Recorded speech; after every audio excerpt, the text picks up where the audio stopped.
I want to start with a confession. Before I read the Quran, I had strong opinions about it. I thought I knew what kind of book it was. I'd seen the headlines. I'd heard the debates. I'd absorbed years of cultural commentary. And then I realized something that stopped me cold. I had never actually read it. Not a chapter. Not a complete page. Just fragments, usually pulled out of context by someone else trying to make a point. So I made a decision. I was going to read the entire Quran in 30 days, with no agenda except to know what it actually said. My name is Mohammed. I run Path to Islam, and today I'm going to walk you through what I found, week by week, and what it did to my assumptions. I'll be honest, the first thing that surprised me was how familiar everything felt. Within the first few days of reading, I had encountered Moses, Abraham, Noah, Lot, Joseph, Mary, and Jesus.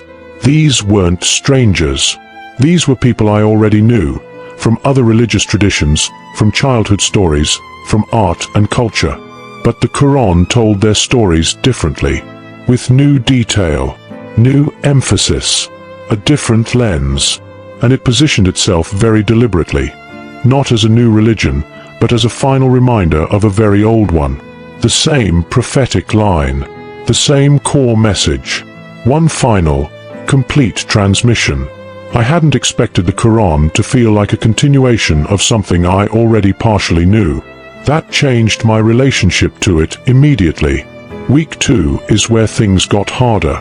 The Quran deals with war, with consequence, with verses that, at first read, can feel confrontational or difficult.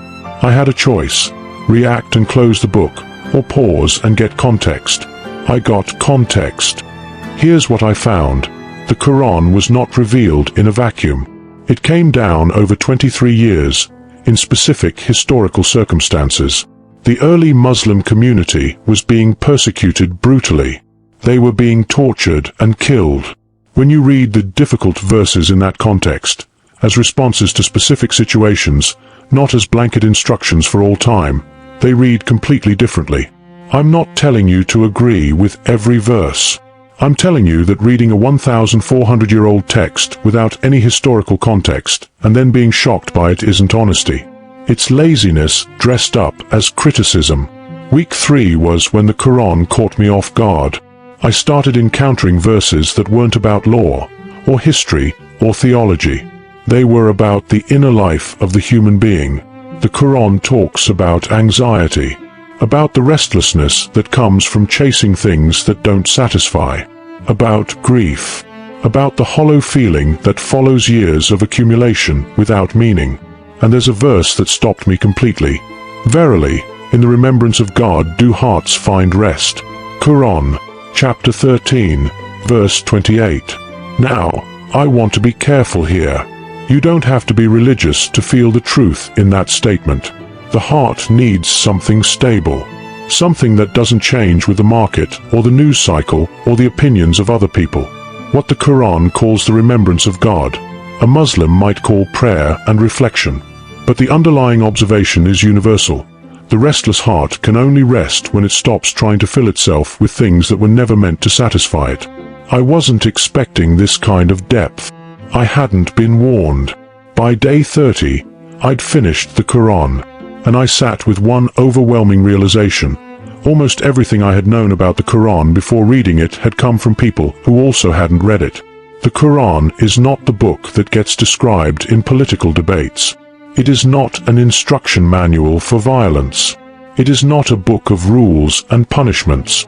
It is complex, layered, sometimes challenging, sometimes profoundly beautiful, deeply concerned with justice, mercy, and the human relationship with God and with each other. Did reading it make me a Muslim? No. Did it make me someone whose opinion about the Quran is actually worth something? Yes. Because now it's based on what I actually read, not on what someone else told me to think. Here's my challenge for you.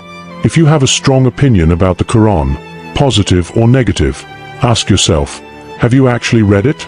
If not, You have 30 days and 20 minutes a day to fix that. It might not change your conclusions, but it will change the quality of your thinking, and that matters. If this video challenged you, please share it. Subscribe to Path to Islam for weekly content that helps you understand Islam honestly. I'll see you in the next one.